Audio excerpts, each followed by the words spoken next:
would you say that's because when you were at home with your dad, that feeling before a fight replicated how you spent most of your childhood, yet you couldn't actually do anything about that? For example, if you struck your dad, he'd probably have knocked you out. So you had to sit in that feeling. Yet when you were out by yourself, you knew that when you're in that feeling, you could end it by actually going into a fight and taking action.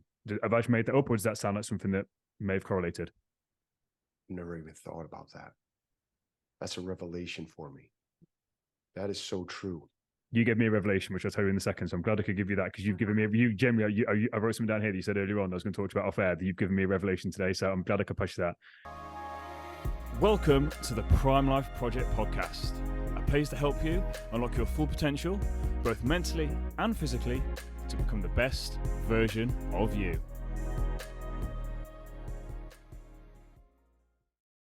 Welcome back to an episode of the Prime Life Project podcast. I'm your host, Daniel James. Now, I'm recording this post-show. My guest today shares a very real, raw, honest account of his experiences. So I just want to come on here before we start saying this may be triggering to some people. There's a very graphic violence scenes that he discusses, but John is very raw. He's very real. And it's probably one of the best podcasts I've done in terms of someone really rawly and authentically sharing their story. Again, John takes us back to his childhood, and I know that a lot of people can relate to the struggles that he goes through, maybe not to the extent that he did, but the way that he actually articulates his struggles, and how as a male he was struggling to actually articulate his feelings and his emotions, and how that actually came out in anger. I know they're going to take some real value from today's episode, so much so that I've actually decided to do this in two parts, because John went into so much detail about this part of his journey that I wanted to do it justice and spend the whole time talking about this. John's life right now is incredible, and I wanted to share that for part two. So my guest today is Mr. John Petrelli. John, welcome to the podcast. I'm doing well, brother. How about you?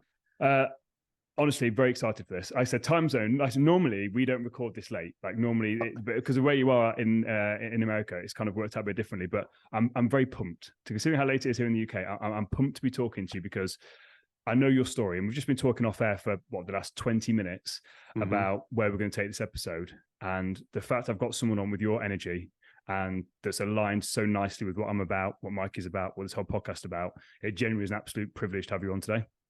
Oh, thank you. And I have to say the same. Listen, I'm number one, I'm honored that you would take the time, listen to a previous podcast, my story, but I'm honored that you would have me on, because without people like you, this story dies here, right? So you've taken the time to put this together and get the word out to people. So together, through teamwork, we can help more people. Absolutely. Let's do it. So yeah, I always like to start at the beginning, like I said, to take my audience back to kind of what things were like. So can you paint a picture for my audience about what life was like for you growing up? Absolutely. So look, I'm going to get into a story here, and I want everybody to understand that I at no point put responsibility on any other person but myself for any of the actions I took, right? There's people that lived in circumstances like I did, which weren't even that bad. And my mother's beautiful and my dad did the best he could, but I take responsibility for everything that I did. So I grew up in a small town in upstate New York. My parents are immigrants from Italy. My mom is a 4'11" bundle of joy and cooking energy. And listen, if you came to my house, you would leave 20 pounds heavier, because she's going to cook. She cures her own meats. She cooks her own food, has her own garden. And my dad is also from Italy. And my dad was born in 1921 during the Depression. And he grew up without a father. His father had a second family that he didn't know about until he was a teenager. And then he basically grew up without a father, and the military ended up being his father growing. He went into the military right out of high school.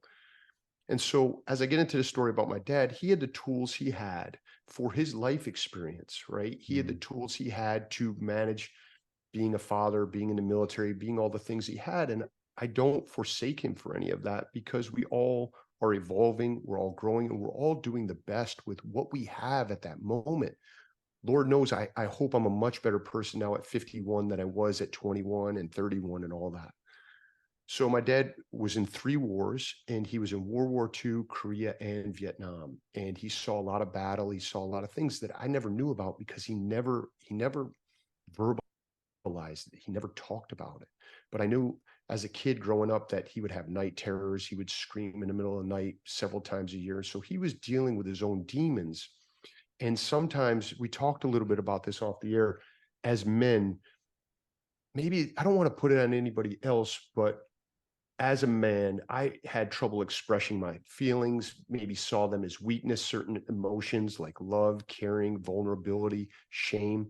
And so my dad never really expressed I don't know a lot about his life. And, but he raised me more as a soldier than he did as a son. And to jump back and forth a little bit, but I wasn't until I was 20 years old that I ever heard him call me son. He never called me son, and he never said, I love you. And the first time I'd ever heard him say, I love you, it broke me to my core, because it has been something I'd been seeking my whole life and my whole childhood with him. It's painful, isn't it? I just want to jump in there because you've already said some gold that I just want to dive in on here, because that's something that I didn't notice for myself, that I was seeking my dad's validation my entire life. Like I just wanted him to say he was proud of me.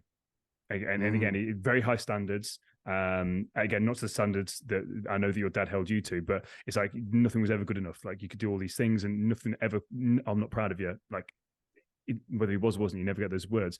But it's interesting you mentioned there about the verbalization and how you saw emotions and feelings. Do you think you got them from your dad?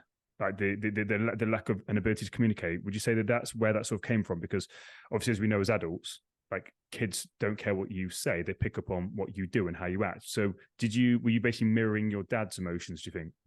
Yeah, man, I hated them so much. And I didn't hate my dad, but I hated those emotions. I hated what I saw from him so much. But then you start absorbing that, you start becoming that. And subconsciously, I would see that my dad would act out in anger a lot. Like I was always afraid to fail hugely. If I failed, I'd get yelled at, or I'd be shamed, or nothing was ever good enough. And so I started mimicking that in my life, even though it was something that I despised. And now as an adult, maybe I go way too far in the other direction, and I tell my kids I love them 24/7 to compensate. But yeah, there was a whole bunch of frustration, and I'm mimicking that. And, for me, a little bit about my story, but to fill in the listener is I had learning disabilities as a kid, and I didn't know. They weren't identified. We didn't, the term dyslexia was something I had never heard of. I just know that I tried my ass off trying to study and I would fail. I tried to do more. We got tutors and I would fail. And I had the internal frustration of not being good enough there. And then I had to relive it when I came home, where I got a test. And I started building this momentum of, man, as you said earlier, you felt like you're not good enough. And, through the years, it just starts harboring within your system. It just starts building up this internal momentum. And like a teapot that hits a boiling point, it starts exploding all over the place in bad areas. So, yeah, as a kid, once again, I don't blame anybody, but I had sporting events, and I know my mom had a convenience store and a little restaurant, so she never came. She was busy working. I don't know what my dad was doing, but I just wanted him to show up and see me and see me at a game or see me do something. And so I was continually just looking for his approval. And when I got a little bit older, first off, when I got into high school, I was 4'11". I have the picture, first grade, our first day of high school. My mom towers over me and she's 5 foot even. So I had dealt with bullying a lot, where I got bullied, and a lot of it was well-deserved. I had a big mouth and a little butt, and so I deserved some of it, right? But as I started growing and getting bigger, I had some payback in my mind, that I needed to deliver some retribution, and I was coming into my own, and I had this culmination of anger. I had this culmination of never being good enough, whether it's school, scholastically, athletically. And it started when I saw someone mimic the attributes that my dad had of being a bully, that I saw as a bully. I couldn't tolerate it. And those were some of the places that at first lashed out. Like if I saw somebody bullying someone, or I started getting bullied and I could actually physically respond, I started doing that. And I started developing an identity from that, because I wasn't the coolest kid. I wasn't the athlete. I wasn't any of those things. I wasn't the smart kid.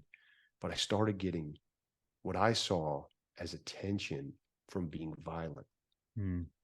And that started culminating and building momentum on itself, because now I'm starting to develop an identity. Mm. How And old were you at this point?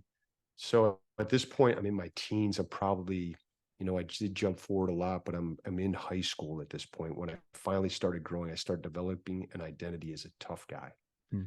And So now, what age is high school for UK listeners? Because obviously with the age, obviously high school's a bit yeah, different. so I was probably 15, 16, 17. So starting to develop a bit, like physically. Yes. I started developing a bit physically, and I started developing, and I thought about this the other day, like how much stuff I did that was negative between the ages of 16 and 20 is ridiculous. Like, it was a lot of pressure that was just, yeah, it's ridiculous the amount of stuff that I did in that age. So I started developing identity as being like a tough guy, getting into fights, helping people that are in a fight that I don't even know their name. And I didn't know or classify it, but it was like love and affection. Mm-hmm. And now I have this thing, and now I have to keep up that identity. And so it just keeps manifesting itself. And as man, as you know, it culminated with the end of high school. When I was in high school, and one of the last things that happened is I got into another physical confrontation, and I ended up striking someone out of anger without thinking in a split second. And I struck someone, and oh man. So I ended up striking someone that was going to attack one of my friends, and I kicked this person in the face, and they crashed to the ground, and their head cracked open on a curb. And in an instant, I was getting ready to go to the only college that would accept me, a community college. And my whole life changed. And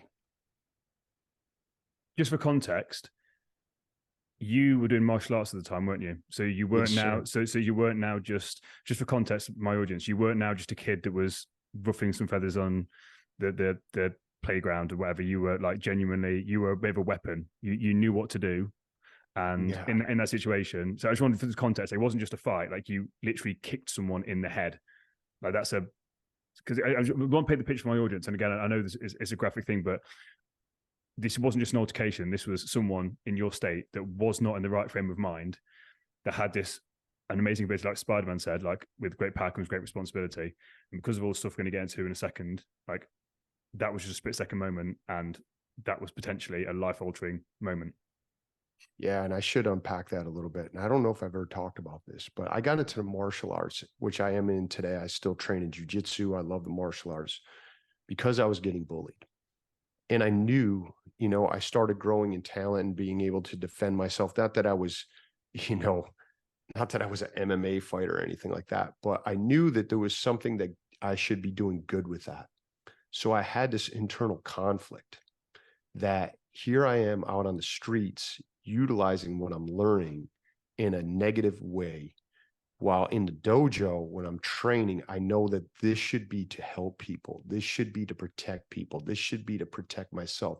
This should be for my own self-confidence and self-esteem. And now here I am at 17, 18 years old. I got my first black belt. And this whole scene, I'll break it down for you. We're at this thing called Fireworks Over Utica.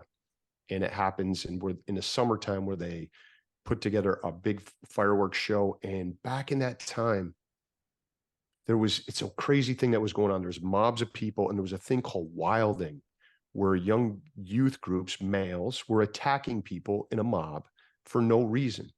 They're violently attacking people. And I never did that, but that was going on. And so the air was like full of anger. The air was full of bad energy. I see these fights happening all over the place, and we're getting together with about 6 or 7 guys I have with me, and we're supposed to have one last party where we go and we possibly get some girls and get drunk.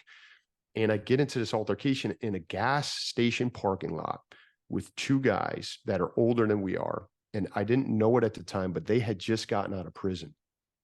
And they were brothers. I didn't know any of this at the time. And so we get into altercation with them, and the cops come and break it up before we start fighting. And they're like, what is going on here? They break it up. And the first word out of this cop's mouth was, what the fuck are you guys doing? If you don't, get the fuck out of here. And when a cop says that, you know that they've had enough, right? In that strong New York accent as well. Just Yeah. like the movies. It was for real. And so we got in our car and we were actually leaving. This is before I kicked the person. I know I'm all over the place. And as we're leaving, I'm doing the right thing for one time. This guy kicks the side of my car in as we're leaving. And now I put the car in park. We get out and I'm like, okay, this is going down. We circle around these two guys. I actually get punched in the face before I can even think about it. And then another guy is squaring up with my friend. I push my friend out of the way and I roundhouse kick this guy in the face. And this is the person that falls down. His tooth goes flying. His head cracks open. He's laying on the pavement. And for a split second of my life, it's like one of the proudest moments of my life. And I felt like all this anger rushed through my body. And I felt proud, like, look at what I've done. And then I have a realization of really what the fuck have I done? And it's a selfish one, but it's a realization because I'm looking at that guy and I'm like, man, he might not get up from this. And I'm grossly thinking about how this is going to affect me. Like I'm grossly thinking about, I've always had these words in my head for like the last 5 years that I'm going to end up in jail or I'm going to end up dead. And now it's like coming to life right before me. And so as this is going on, this kid's laying on the ground, there's people everywhere. And I feel someone grab me from behind. And I instantly think that somebody else is attacking me. I don't even think, it's just a reaction. And I turn around to engage this person. And without even knowing, I have a handcuff on my right wrist. And I go to swing on this person. And that person is an undercover cop that had put a handcuff on my wrist. And I had no idea. So now here I am at 18 years old. I possibly killed somebody. And now I'm striking a cop. So all of this is buzzing through my head. Like I'm trying to process this. And another handcuff gets put on me and I get slammed to the ground, face first in the ground. My ears are ringing. And I'm like, holy shit. Did I just kill someone? I just struck a cop. And now I'm laying on the ground. How did this all happen? How did I get here? How did so much go wrong so quickly? And it was that whole teapot I mentioned earlier. Like this had been building for years. And it just spilled out at that moment. And they grabbed me.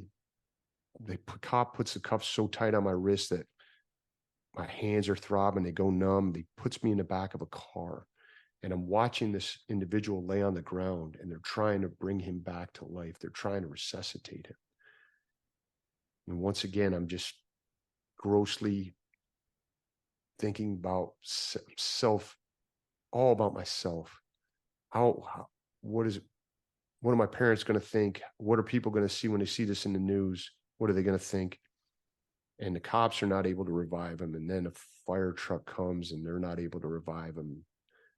And they pull me out of that cop car and they bring me and they put me and another individual in the back of a paddy wagon. It's a van. And that other individual is the person I was in a fight with also. And that was his brother.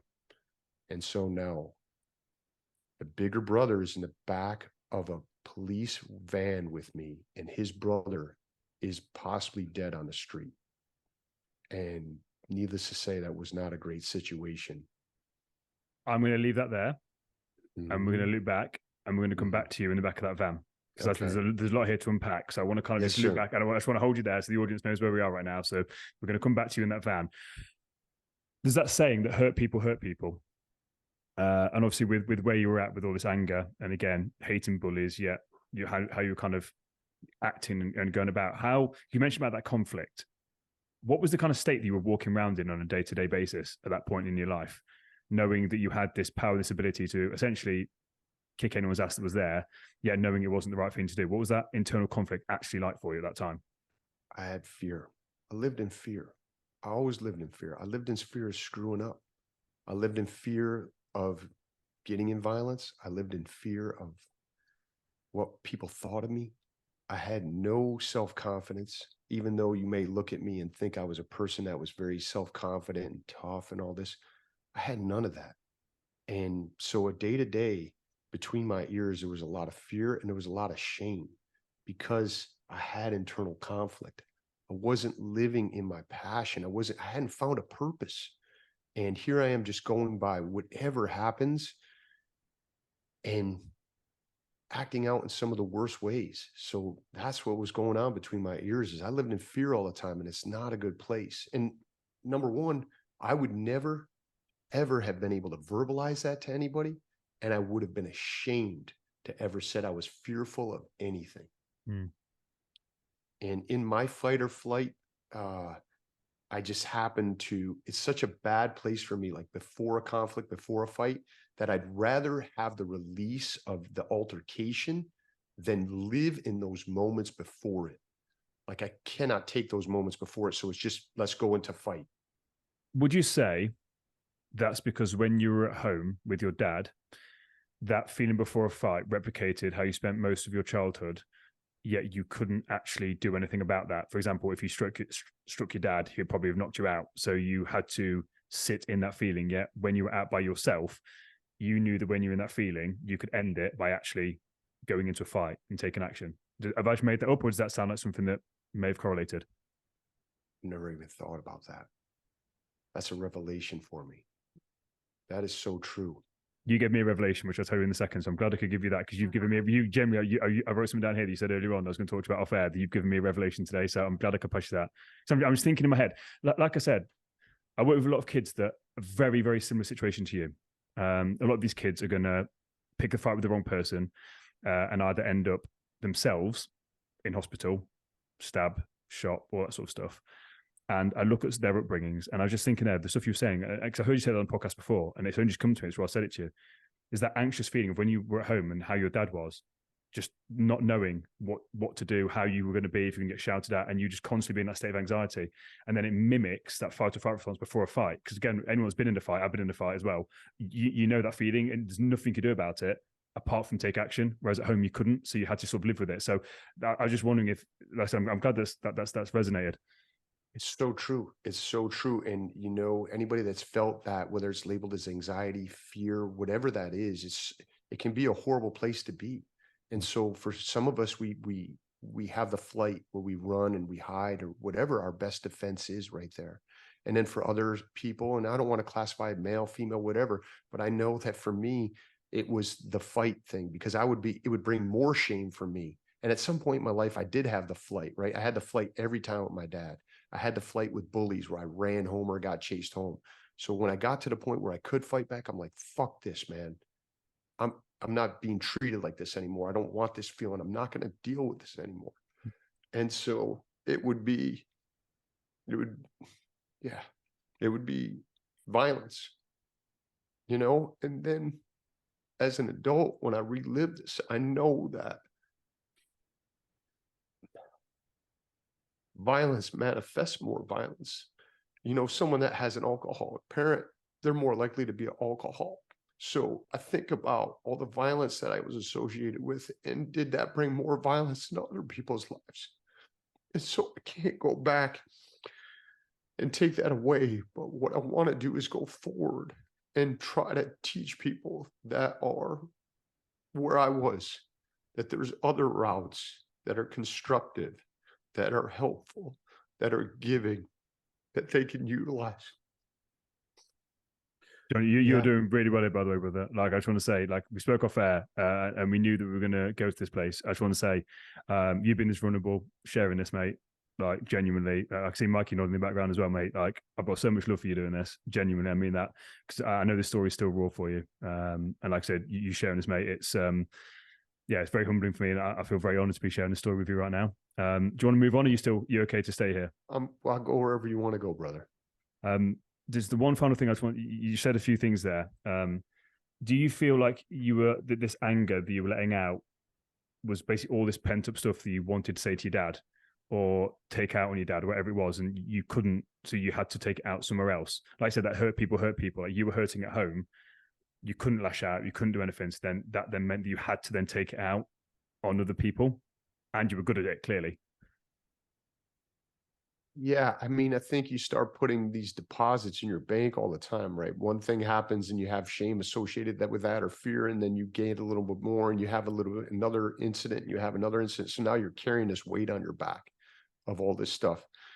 And man, I understand in the sense of violence, like how it can be so addictive because it's that release of everything. It's like, and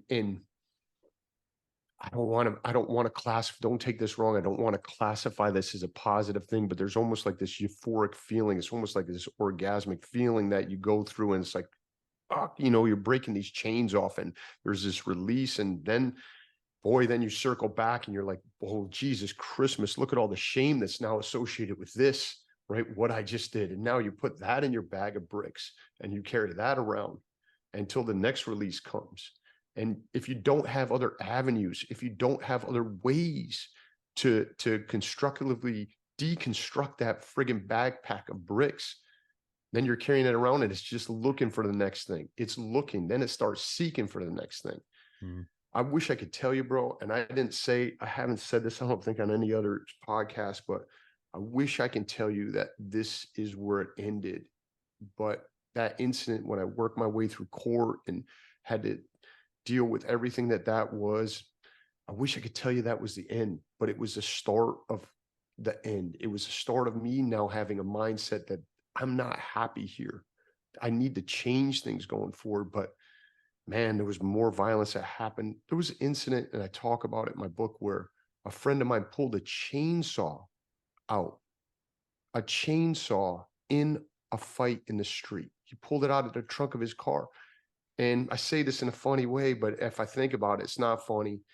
But I say that when I hear a chainsaw, my mind goes to two places: the movie Scarface and an altercation we had on Genesee Street in Utica, New York. And, and it's crazy that is kind of the things I was living in. It almost sounds like it can't be real. And it's like, if I look at it now, it's like, how is that possible? It's not even a reality. It can't even be real, but reality is crazier than fiction. So, but that incident that happened at that point where I struck that individual was now the start, and it was my bottom. So let's go back there. So you're in this van. Now I know the story, so let's just, because again, the audience probably went, what happened to the individual that was on the ground? Did he survive or did he die? So he survives. They revive him. And I didn't even see it happen because they whisked me away at that point. And I was there for a long time. And so I'm in the van praying. His brother is screaming at me that he's going to kill me. And rightfully so. He's like, you killed my fucking brother. I am going to find you and I'm going to kill you. And, my friends,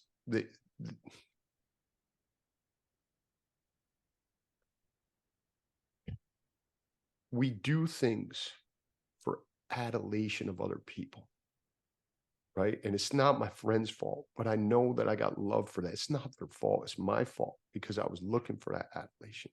But when you get whisked away and you get driven down to the police station, there was nobody there but me, the other guy that wanted to kill me, and my thoughts. And sometimes at that point, I had never spent time with myself, just even thinking, because I probably wouldn't enjoy my thoughts. It wasn't a safe place for me to go. So I get whisked away to jail.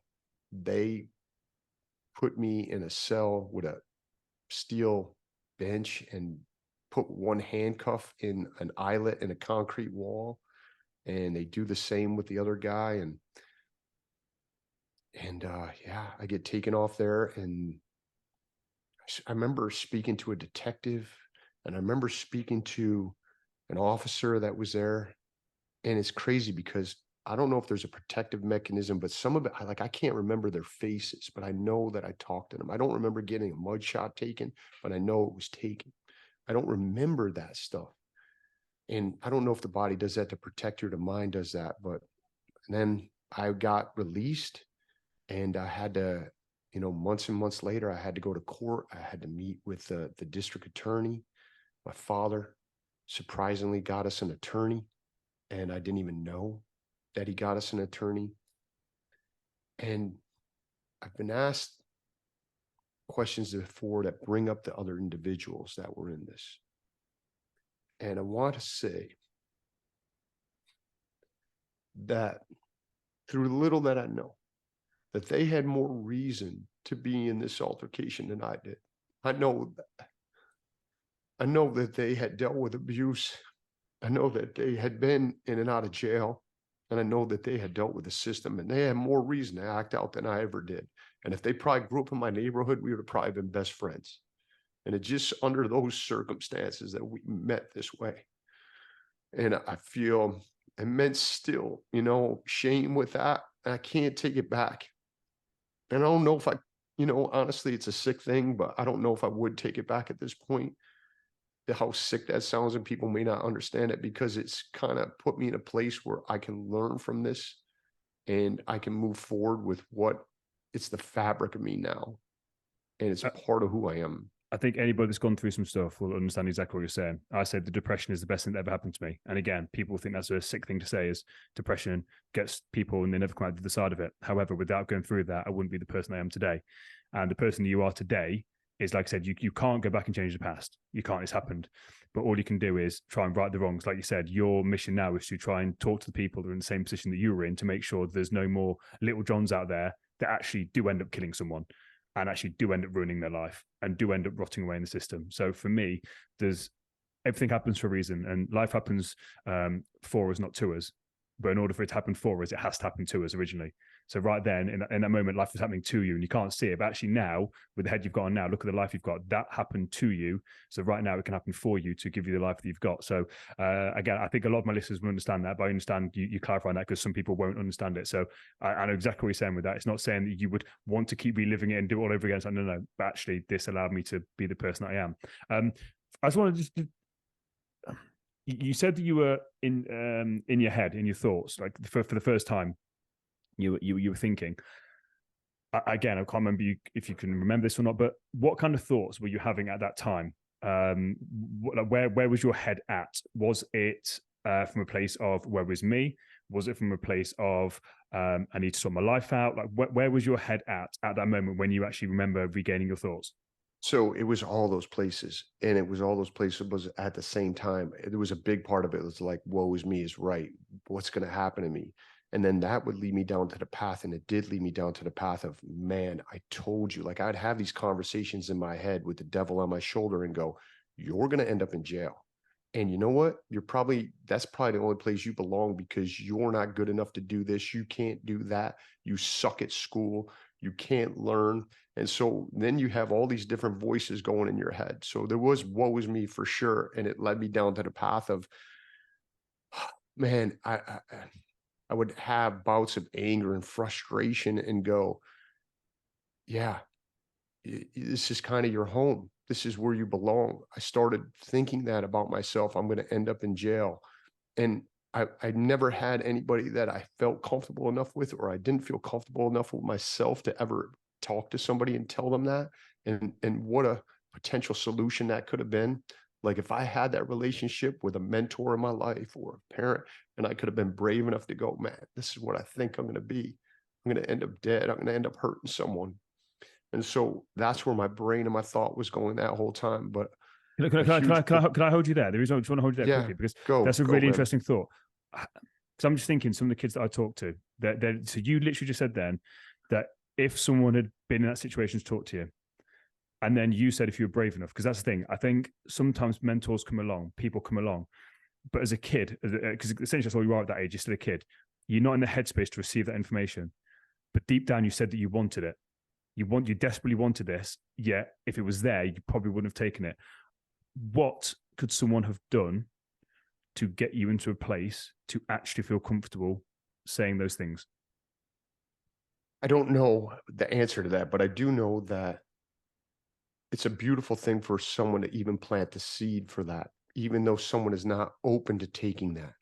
At this moment, we have to hear things in different ways. They have to be shown us different ways. Some people learn differently. I'm a visual learner as opposed to reading something. So I think it's a beautiful gift to plant the seed, and that seed will grow in someone when the time is ready for it to grow. So I don't know what it would have made me do that, it's maybe a process I had to go through, right? Maybe a process, but the more seeds you plant, I know the much more beautiful garden and bounty you will have. So my brother, that you're out there planting seeds in people, they might not be receptive to hear it right now, but you water that, you give it some sunlight, and maybe 6 months from now, it grows. So I would say to you, keep planting seeds in people. And sometimes, you know, that ground is a little drought tolerant, or it's just as soon as you said that, because I didn't mean to interrupt you, but as soon as you're saying that, I thought I need to pick up on that, because I think so many young people are in that place where they are screaming. They are literally screaming from deep within their soul, I need help.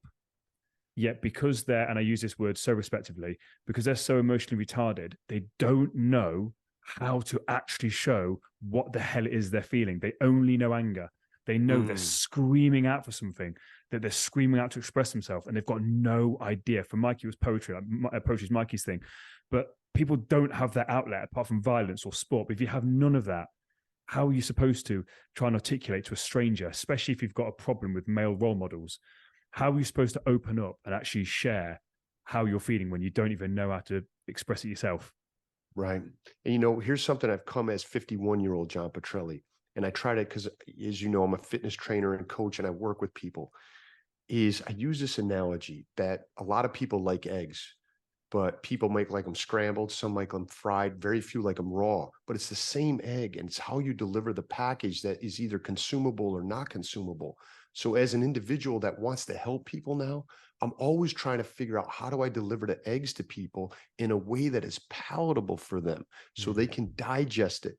And maybe we got to come from the left a little bit, maybe we got to come from the right. But I know, as you were saying, right, this is the thread of who we are. And I heard somebody else say this, and it resonates for me so much, that my mess in the past is now my message. And so I want to empower people to go, this is my message and it's unique. Your message is unique. My message is unique. So maybe you're serving the eggs hard boiled, and that's exactly what that youth needs, or that individual needs, because of the things you've gone through. And now you're a brave adult that can be a male role model to deliver that just to the person who needs it. And maybe my message is a little different, or Mikey's message through poetry is a little different, that will resonate in someone else's ear. John, some of the stuff you're saying today, my friend, is absolutely beautiful. I honestly, I've got such a love for you. I just want to go back to, I keep going back because you just dropped gold. I'm trying to scribble some notes as you're talking, because it's go absolutely everywhere. You mentioned about you manifested this reality for yourself, like essentially become a self-fulfilling prophecy. Like you said, I knew I was going to go to jail. You knew you were going to end up hurting someone. Do you believe in self-fulfilling prophecies and manifestation, meaning like that you were basically going down that path because you basically formed that identity, you formed that belief system, and everything you were doing was just leading you down that path, and then eventually you kind of like, oh, see, I proved myself right. 100%, man. It is as simple as that. I believe that what we think, we end up being. What we think starts creating our actions, and then we have that action over and over. It becomes a habit. I had a habit of being a jerk off. I had a habit of being a screwball. I had a habit of doing all, and now I'm making things come to reality that were first mined in my mind. And I've learned to do that in the opposite direction now. I've learned to help people do that in the opposite direction. I said this before, and to me, it was a revelation that, you know, in clinical studies, when they do a test of a pharmaceutical, they'll give a placebo group whatever it is, sugar water, or it has nothing. And that placebo group will now find some positive benefit out of that, thinking they have the medication. So if you think a medication is working, how powerful are just your thoughts that you're thinking every day? If you can heal yourself from a potential sickness, thinking you have the medicine and you don't, we can make ourselves sick, or we can make ourselves healthy through our thoughts. And it just doesn't work in a pharmaceutical trial. It works in our life trials. No, yeah, I love everything you said there. I think our thoughts are the most powerful things that we possess. And again, my podcast, especially long-term listeners, I know the episodes do on Thursday. I really try and help people take back control of their thoughts, because for me, I believe this stuff should be taught in schools. One of the things I say when I go into schools is the information I'm sharing with them. I say, you'll probably resonate with this. When I go and talk to them, I say, I'm here to save you 15 years of your life. because for me, the information I'm going to share with them literally could save them 15 years of their life. It could save them from going to jail. It could save them from hitting rock bottom, becoming depressed. And the first thing I talk to them about is that they have the power to change their life. And I talk to them about controlling their thoughts and actually understanding the cycle of a self-fulfilling prophecy. That basically your identity, what you believe, I am. So for you, you are, I am no good, I'm a failure, I'm going to jail, I'm a degenerate. That then leads to how you start to think very negative. You then create belief systems. You then feel a certain way, you act a certain way, you get the results, which then confirm to you what you originally thought of yourself, which is essentially, that's all you did. You basically created it yourself. Like I said, I'm loving this now. Like I said, I don't want to go past you going to California. Like I said, I want you to come back on because, like I said, your story. This is a two-part episode because the second part of your story adds just as much value as this part. But can we then talk about, because you said that wasn't actually your rock bottom. That was the start of kind of your rock bottom. You go into that getting all done there. So can you then talk to me through like this chainsaw incident? I know that someone threatened to shoot you. Can you then talk about like what was your actual kind of rock bottom moment? Sure. So you brought up a great part. Okay, you just brought up a great thing that I think people need to understand, and I didn't understand at the time, but it started taking action, is all those things, your thoughts, your actions, and everything. You know what else comes into that wheel of momentum is then people that are attracted to that we start building groups, right? So now your circle of friends, your identity is also building momentum of other people that can relate to that. Yes. So my friends and I were all in that. And now the dynamic of those relationships, I was not strong enough to fight the will of those, even though I knew things were wrong. I'm going along with the crowd. There's no way I'm going to speak up. It's like a magnet, isn't it? It's like a magnet in a vortex that kind of just keeps pulling you in. I've never thought about that like that. You're 100% right. Absolutely 100%. 100%. And now an individual becomes a pack. And now we have the pack mentality. And we're going to do whatever the pack wants to do. And if that's violence, we're going to do violence as a pack or rob a store or whatever that violent act is. We see that every day today. So now I have this reality that I need to change my life. I'm not strong enough to verbalize it. I'm not self-confident enough to tell anybody what my potential dreams would ever be, right? So I'm living in this, but I start having deep regret for everything that's going on. I start isolating myself. And for me, thank God, I started isolating myself in the gym. I didn't isolate myself with a bottle of vodka. I could have. I didn't isolate myself with cocaine. Other people have. And now I have this anger that I'm channeling in the gym. And I start saying no to certain things where my friends are going out. And I know, man, I love them. I have this, I'm torn because I love them. I want to be around them. And I get, for lack of a better word, I get identity from them and doing all these things. But also I know it's bad. So I start hiding in the gym and spending hours there. But I still do go out. I still do get in more and more fights. I still do have all these things happen. One of the rock bottom things that happened to me, I think it was the one that kind of laid it all out for me. And I knew that I either had to fully commit in being a degenerate or I had to escape. It's New Year's Eve. I'm at a club called The Network in Utica, New York on Genesee Street again. And my friend, one of my dear friends, is outside with a girl or something, and someone comes to get me and says that he needs help. And his skull had got cracked open by a bottle. He was in a fight. And so there is a huge fight that happens. And my buddy at that time, I'm not going to put his name out there. I don't want to do that, but he was 6'4", 6'5", 230 pounds, big guy. And the guy that cracked his head open with a bottle was bigger. And so we all circle this guy and we attack him and we get him down on the ground and it's winter and people have, I don't know if you know what Timberland boots are, but we have Timberland boots with steel toes. And once this guy hits the ground, people are kicking him in the face. I believe he had to have reconstructive surgery. A ton of bad stuff happened. And there was an individual that was in our neighborhood that I was always aware of, but we never got into a confrontation. And one of the guys in his group got hit, and he was known for carrying a gun. And as this was all getting broken up, by the way, people are laying in the streets, and there are snow plows trying to plow the street that are stopped because there are too many bodies laying in the street. They cannot get by. They are stopped running idle in the street in the winter. And this guy tells me and looks me dead in the eye and says, I am going to kill you. I'm going to shoot you. And we get in our car and we take off. And the cops are calling me again the next day. I had a detective calling my house the next day because they knew my name. There's hurt individuals. They had my phone number. And so for me, that was my rock bottom. That was my final straw. I'm like, I cannot go out anymore. If I go out and I run into this guy, he's going to shoot me. I'm like, I have no life. I'm angry all the time. I'm living in fear.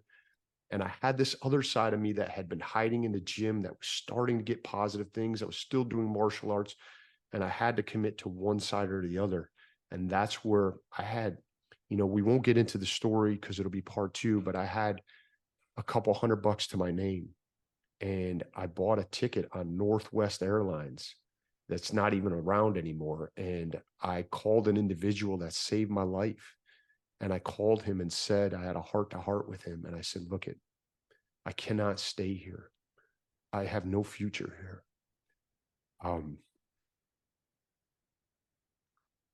So grateful for him. I said, would you be willing to take me in? And my friend Daryl was living in California. And he's like, man, I don't have any room here, but you could sleep on my floor. You get a ticket and I'll take you in. And he did. And I packed whatever I had in a duffel bag. And man, 2 weeks later, I boarded a plane.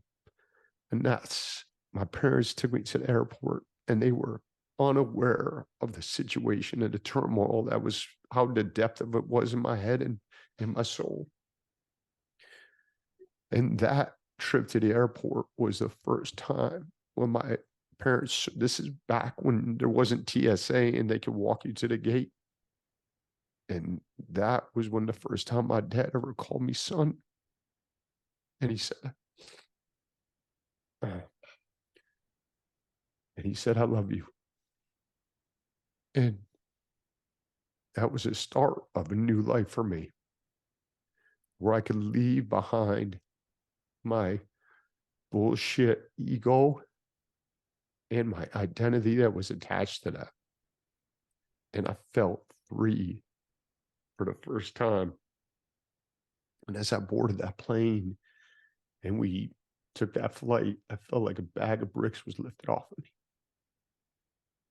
And I want everybody to know that you do not have to go through that to drop your bag of bricks. You do not have to wait for someone to say, I'm going to kill you. You do not have to wait for extreme violence or hurting people. I want people to know that if they want to change something, if they want to do something, they can. They can do anything. If I can do the things I've done in my life, having dyslexia, having no self-confidence, having violence, getting arrested, if I can do those things, Lord knows that you can do so much more than I can. And as we can create ugliness and darkness and violence, that you can do the same on the flip side of that coin and create beauty and love and manifest that momentum and surround yourself with a peer group that lifts you up and challenges you in that way and creates immense beauty, just as there are other people on the flip side that aren't there yet in their evolution and are creating violence, fear, anger. And the second half of my life, man, is a whole different journey. It's a journey, and we won't get into it too much, but where I stop being so selfish and start being much more selfless and start focusing on what other people need. And the whole time that I started focusing on what other people need, I really got what I needed. I really got healing. And I really found my vocation and my love of helping people. And it healed my soul. As I went on journeys with other people, it took me along with them, and they shared a piece of their life with me, and it fit a piece of my life that was missing. And so Like I said, the second half of your story, mate, is like I said, it's bizarre because that in and of itself, what we've just done for however long we've been going is insane. And then the transition is even better. I can't wait to share with my audience because, like I said, it's like I said, I record the intro post show, and I don't know if I'm actually tell people what you do and what you've done because I want people to actually be surprised in the second half of how you managed to turn your life around. So I don't think I'll actually give too much away because your transition is insane. But to sort of link this back through, because you said some real powerful stuff there about not needing to go through this and not having to hit this rock bottom to change. What did you need at that point in your life that could have stopped all of this? So before the guy threatens to shoot you, what did you need? What could have helped you find this? Because there'll be people that are in this similar situation to you right now that want to not hit rock bottom. What did you need? This is conjecture because I don't know. I can't go back. But I think it would have helped for someone to sit down with me and just be vulnerable with me and spend some time with me and go, what is going on? I have an ear. I want to listen, and I'm not going to judge you. And I just want to see what's going on with you. Can you tell me? Are you in a place where you can tell me? And I honestly think that maybe the dynamic of my dad wasn't in that place. He was a soldier. He was taught to warfare. He was taught that emotions that may be seen as weakness, right? And so maybe someone to step in and just fill that role. And I'm not forsaking my dad, man. My dad did a lot of great things. He was a great person in many ways, but someone that could have filled his role in those shoes to be emotional. And my mother did an amazing job. That's not her fault. It's my fault. It's just I needed something different at that point. So I think someone that I would have looked up to, someone that I would have respected and would have sat down and just had the time with me to go, hey, you little jerk off, what is going on with you? We got to stop this train. That probably would have helped. So I think it's really important what you said about your dad there, because your dad, and he had his own struggles with his dad, and all we do is just pass on generational trauma. And again, I don't think people can quite comprehend nowadays what war was actually like back then. And your dad didn't just fight in World War II, he fought in 3 wars. And your dad very clearly struggled with mental health, very, very clearly struggled with mental health. I can't even begin to comprehend what was going through that man's mind. And it's one of the things we're looking back now, there's got to be a level of, what's the word, love and compassion towards that, because as much as you needed someone to talk to, God knows he probably needed someone much more than you, much more. The stuff he'd gone through and seen. And again, we're just a product of our environment. And at the end of the day, I think it's a real key point there that we're very quick to blame our parents. Oh, my dad was this, my mum was this, blah, blah, blah. Not understanding that there's a reason why they were like that. And they were just showing love, how they received love. So your dad, how he was doing it. If you actually spoke to your dad, and how do you think you raised John? Oh, I was so loving to him, but that's how he saw love. For him, it's like, no, I'm right. Discipline. That discipline equals love. I didn't know I was going to ask this, but if your dad was here right now, is there anything you would say to him? Is there anything that you'd want to know? Is there anything you actually want to ask or get clarity on? Man, there's so many things I want to know. And I'd say to him, I love him. I say thank you, because even though I can't go back and change things, I am the man who I am right now. And my mess has become my message. And so I want to deliver that message, and I wouldn't be who I am without him. And he did the best he could with the tools he had. Mm-hmm. And so I would there's so many things that were, well, my dad, he spent nearly 30 years in war and in the military, and he never, ever talked about it. So when you talk about, and you mentioned how painful is that to never talk about your past, but in his last years, he brought out a photo album. And I think it was the Korean War. And this one picture resonates with me so much. There was a mountain of humans, of corpses, and farm animals and horses, and it was being pushed by a bulldozer. And my dad said that it had sat there for so long that they could no longer take the smell and they had to bulldoze it over a cliff. And this is what he was living in. And I remember him just saying, verbalizing, like the smell was anything beyond he could ever, just all these dead bodies laying in a mountain, a mountain. And I just saw black and white photos and it affected me. And so I think he would have some healing if he was here, and just to be able to comfortably talk about the demons, that I have such an affinity for people that serve our countries. And it just hits me at the core because, everything we have is due to their sacrifice. And all they probably wanted was just someone to listen to them as well, just to be able to verbalize it without judgment. Because again, we weren't there, and some of the stuff they must have done, had to do, and actually, who's really going to understand that if they haven't done it themselves? Honestly, I just want to say again, thank you very much for being as vulnerable and open as you are being. It's honestly, I just love everything about you, John. My final question is, well, I've got two final questions. My first one is, what if you could go back to younger you, moments before you roundhouse kick that guy, what would you say to yourself? Is there a message now, as John of the age you are now, literally go back in time, literally that guy's kicked your door before you got out, literally tap yourself on the shoulder? Is there anything that you'd say to yourself? Yeah. You don't have anything to prove. Go home. There is a better use for your energy. There's a better use for your talent. You just haven't found it yet. Be patient and be kind to yourself. That being kind to yourself is a big one. That was something I struggled with. I remember the first time I meditated properly, and the first time, sorry, I meditated for a while before this, but when I meditated and I told myself that I love myself, I burst out crying, uncontrollable crying. Because I just want to look back before I ask my last question to share what you gave me. I'm dyslexic as well.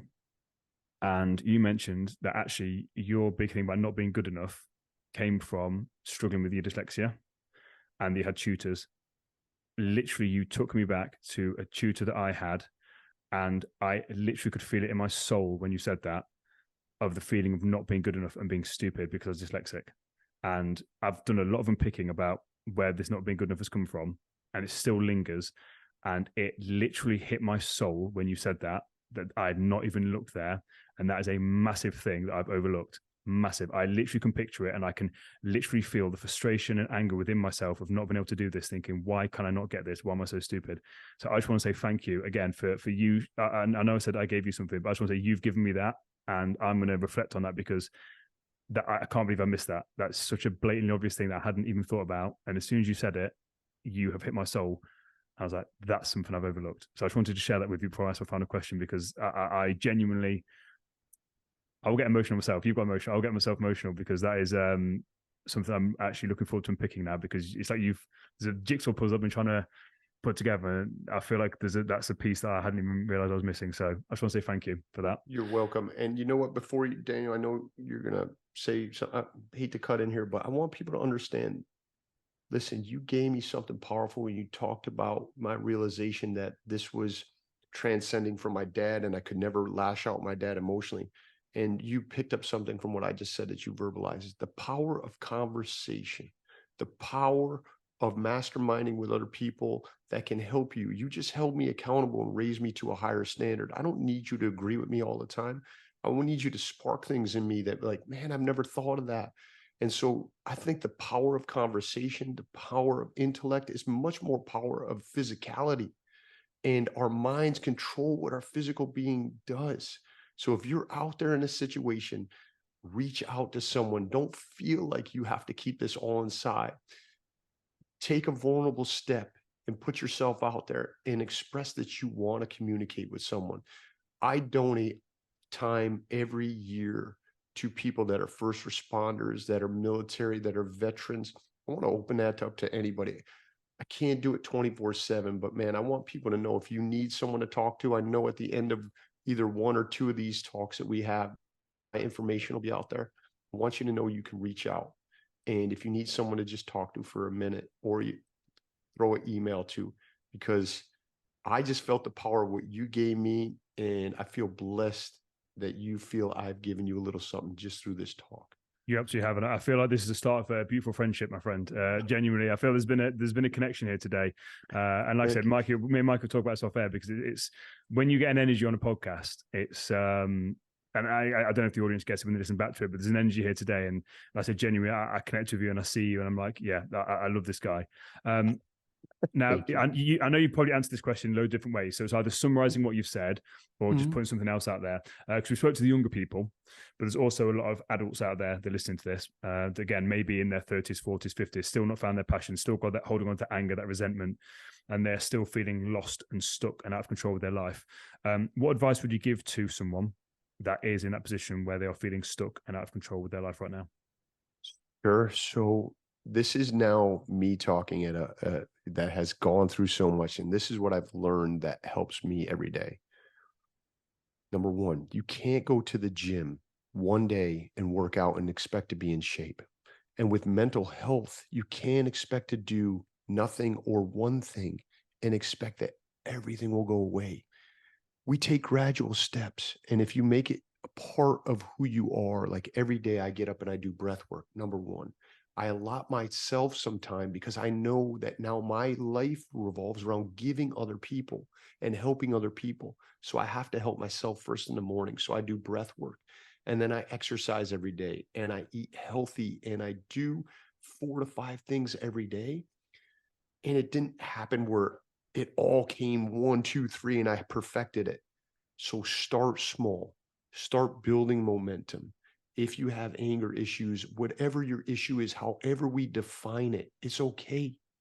Start taking steps. I can tell you from experience, from my own life experience, from talking to so many people, that there is a way out, that you can do anything you want. There's no magic wand. I don't have a magic wand that I can wave and heal you immediately. But if you're patient with yourself and you're willing to put in some work, you can literally change any of your circumstances. We'll get into this, and I know I'm long-winded, but I just want people to think about this. I have dyslexia. We'll talk about it later. I wrote a book when I was paralyzed. Okay. I was paralyzed. I wrote a book. I can't write, and it became a #1 bestseller. I got contacted a week ago from someone in a medium security prison in Virginia that is serving 8 years, that read my book and has been inspired that when he gets out in the next 3 years to change his life. So the chances of that, I have a better chance of winning the lotto than all of those things coming together.